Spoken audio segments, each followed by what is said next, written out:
Hello everybody, good morning and welcome aboard the Daisy. My name is Lorenz. I'll be your captain and storyteller on today's voyage to Storybookland. Now, just like Princess Tiana, we are almost there, but first for your safety, please remain seated, keeping your hands, arms, feet, and legs inside the boat at all times. Parents, please be sure to supervise your children. And lastly, whatever you do, remember that on this boat, we don't talk about Bruno. Now, while most people venture out into the great white summer through the pages of a really good book like our friend Belle, today we are entering through the hungry jaws of Monster the Whale. The same whale who almost ate our friends Pinocchio and Geppetto, but Hakuna Matata, everybody. It means no worries. I know it might be a little hard to swallow, but as you can see, our tale begins where the whale's tail ends. It takes us into a magical place called Storybookland.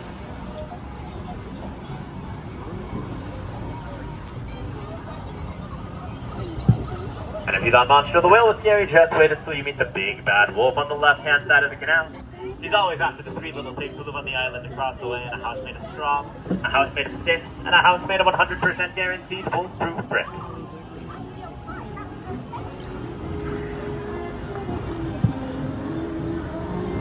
Our story is already taking a seriouser and curiouser turn as we approach the quaint English village of a little girl named Alice, where on one golden afternoon she followed the White Rabbit down the rabbit hole into Wonderland, where she stumbled upon a very merry unbirthday party. But if that's not your cup of tea, then think of a wonderful thought. And on the second star to our right is London Park, where Peter Pan took Wendy, John, and Michael Darling on a flight to Neverland with a little bit of faith, trust, and pixie dust.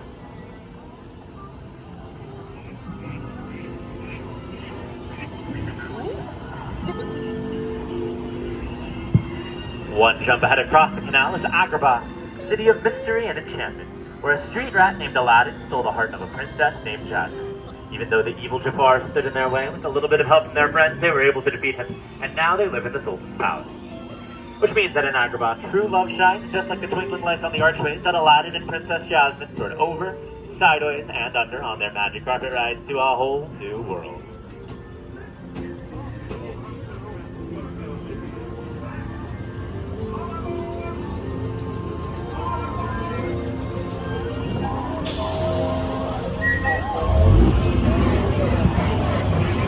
All good stories have their moments of love and their moments of light. Sometimes they go to some pretty dark places too, just like the Cave of Wonders. Legend has it it's home to a genie with phenomenal cosmic power who will grant 3 wishes to the diamond in the rough. So let's go inside, make a wish, and see if it comes true.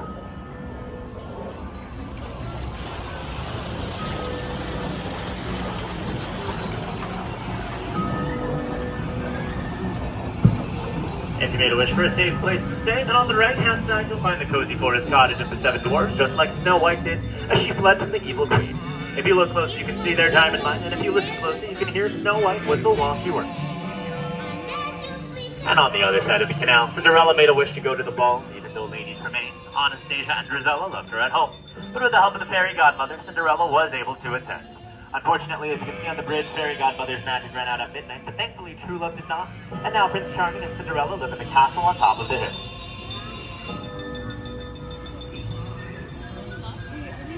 And if there's anything we can learn from Cinderella, it's that a dream is a wish your heart makes, and here at Storybookland, dreams do come true. Whether those are dreams of going the distance like Hercules, dreams of bringing honor to your family like Mulan, or even just dreams of falling asleep in a patchwork quilt of flowers like the one on our left, inspired by the 1933 silly symphony cartoon Lullaby Land. All the plants and flowers inside the quilt, as well as around Storybookland, are real, and thanks to Tinkerbell's magic, they will never ever have to grow up, which is just one of many reasons why Storybookland was considered a favorite of our founder, Walt Disney. And speaking of enchanted flowers, it was a flower enchanted with a drop of sunlight that gave Rapunzel's hair its magical glowing powers. That same hair got Rapunzel out of some tangled situations with the outlaw Flint Rider as they made their way to the floating lantern, where they saw the light and found a new dream in each other. If you look closely, you can even see some of Flint Rider's wanted posters, but it looks like they just can't get his nose right. Rapunzel's best day ever involves floating lanterns, but sometimes the best day ever involves a touch of motormania. Not even the modest Mr. Mole who lives on our left could cheer J. Thaddeus Toad of his motormania. J. Thaddeus Toad Esquire, or as you may know him, Mr. Toad lives in Toad Hall, just up ahead with its 7 chimneys and only 1 fireplace.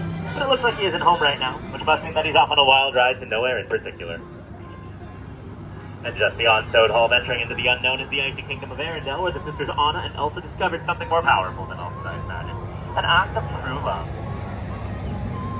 And just up ahead underneath the mighty, majestic Matterhorn Mountain is the humble alpine village of Geppetto the Woodcarver, where he wished upon a star for his puppet Pinocchio to become a real boy. The Blue Fairy granted that wish when Pinocchio let his conscience be his guide and rescued his father from Monstro the Whale.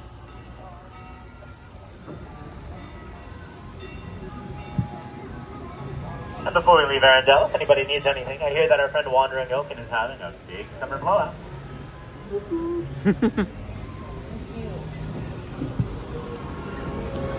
Our final chapter takes us to Prince Eric's castle, where a little mermaid named Ariel made a wish for human legs to walk on land as part of our world.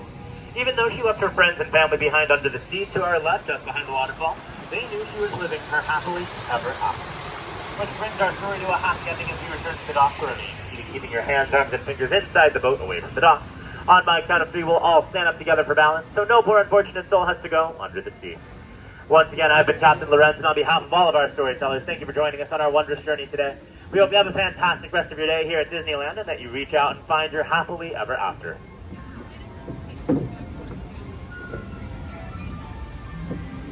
Everybody once again remain seated until my count of 3.